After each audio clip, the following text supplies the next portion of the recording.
Ladies and gentlemen, it's Where Are They Now with your host, Marshall Lauder.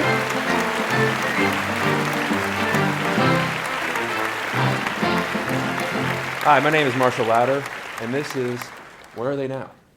Now, let's go back to 1973's Hell's Angels rock and roll extravaganza. The roars of 60,000 spectators fill the warm night air. On the stage was a man, not even in his mid-20s, with his hands raised to the crowd, as if he was absorbing the palpable energy from his adoring fans. This man was rock and roll legend Rip Steele. Born Millsworth Harlinsky III on June 15, 1952, Rip Steele grew up on a simple pig farm in Boise, Idaho. At a very young age, Rip's only passions were rock music and an unhealthy amount of Billy Wilder movies. Wow, truly disturbing stuff. After his first two albums went platinum within 2 weeks of each other, Rip's fame skyrocketed. Now, you'd think a man raised in a nice Jewish household wouldn't let that fame and fortune go to his head. I mean, it did. Mr. Steele, if you could please sit down, we need to start this interview now. Yeah, whatever. So yeah, your first two albums went platinum. I mean, you've got to be excited about that. Well, sure, yeah. It's really exciting, really, because, as a musician, you look and you hope that your music will be appreciated. And I know mine will be, and it was, and it is. But, you don't know that going into it when you're in the studio, right? And just trying to, get a song recorded, you just don't know. So do you think your music will touch people in a inspirational way or in some way at all? I don't know really, because I just want people to have a good time, and if it touches them on a level like it touched me, then sure, because when I was writing it, these are real things that happened to me, growing up in Idaho, and it just they're self-reflections really, and I just want people to relate. So sure, if they feel something, great, but if they're just enjoying and having a good time, then that's really good too. Well, that's interesting. I have this letter from Mr. Steele. Could you please not smoke in here? Could you off, maybe, or something? Okay. Anyway, I have this letter from a Tricia Compton, 16, from Pennsylvania, who says that Rip Steele, oh my God, he is a sex beast on steroids, and he is a rock and roll god among mere mortals. I mean, how do you even respond to that? Well, honestly, first of all, I'm flattered, because, sure, it's crossed my mind, really, about being the sex god and rock and roll god that I am. And, I wouldn't put myself as first, not yet. No, I would have Paul, Mr. Paul McCartney or John Lennon first, maybe me third, and then someone as great as Johnny Cash, maybe next. And then followed by me again, because I'm just that good. Look at me. You don't think you're jumping the gun when you're seriously comparing yourself to John Lennon and Paul McCartney and Johnny Cash? No, that's why I didn't put myself first, really, because I know I have a place to go, somewhere to be, to achieve to. Those guys have really gotten it already, Okay, well then, where do you think your music is going to go the next 5 or 10 years? I don't know, because, like I said, it's all self-reflection, really, and it's about, finding who I am, so through my experiences is what I write about. So, over the next 5 or 10 years, it's going to be about what I'm experiencing, what I'm witnessing firsthand, really, Right, because I did learn that you avoided the draft to Nam several times. Yeah, because... Are we going to see that reflected in your music, perhaps? The thing about that was I felt like it wasn't my duty, as an American. We're the home of the free, right? So why can't we do what we want? Whether it's join the draft or not do it, And so I chose not to do it. We shouldn't be punished for it, We shouldn't. And so that's why I didn't do it. And will it reflect my music? Maybe, you know. It depends on where it goes and if it comes up again, really.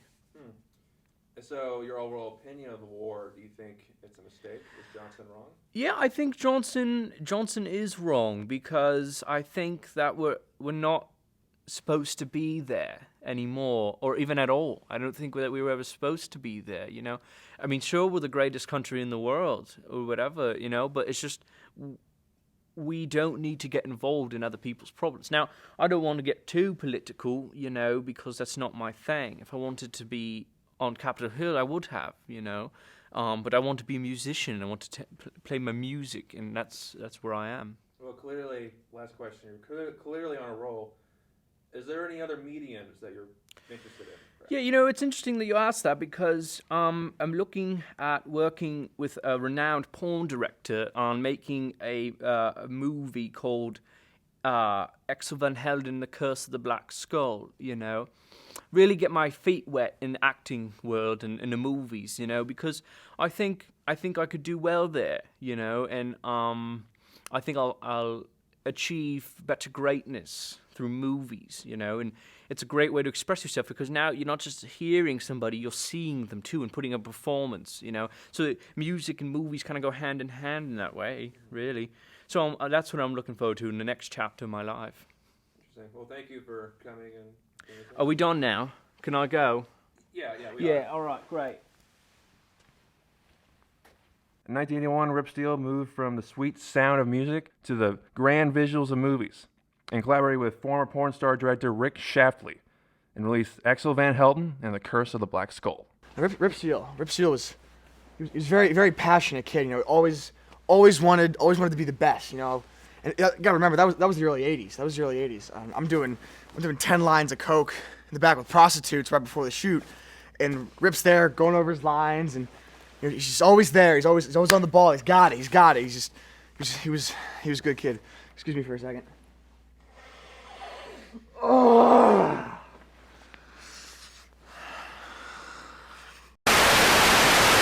Now, despite being a complete ripoff of Raiders of the Lost Ark, the film did surprisingly well in the box office. I mean, it seemed like nothing could bring Rip Steele down. And then the meltdown happened. Yeah, you know, the movie's really coming along well. You know, Rip's in there. You know, he's doing really well. He's in there rehearsing some lines, and now we're on break. But what was that? Rip. Rip. What the are you doing? Do you realize you're ruining a scene?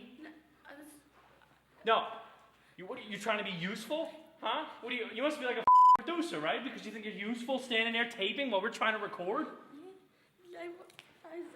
I mean, Rip, come on. this is mind-blowing to me. Right? You standing there la-di-da taping and stuff? Huh? Too much blow, Rip. Too much blow. Come on. No, just give me this. Why don't you get the out of here? Get the out of here. Go. You're fired. If I ever see your face again, I will kill you. Holy shit.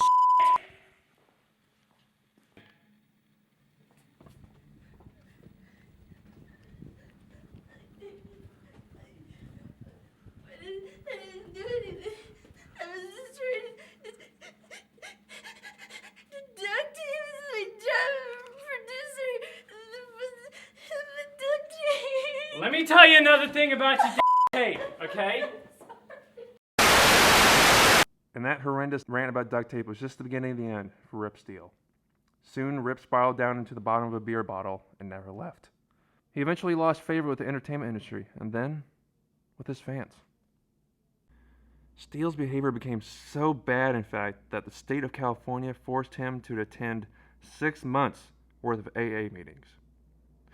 And after those 6 months, Rip Steele was released a sober man, only to be remitted the next day.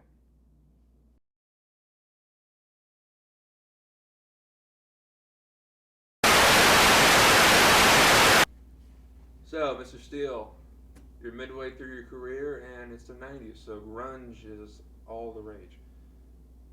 How are you going to adapt to this? How are you going to adapt to this? How are you going to adapt to this, the grunge?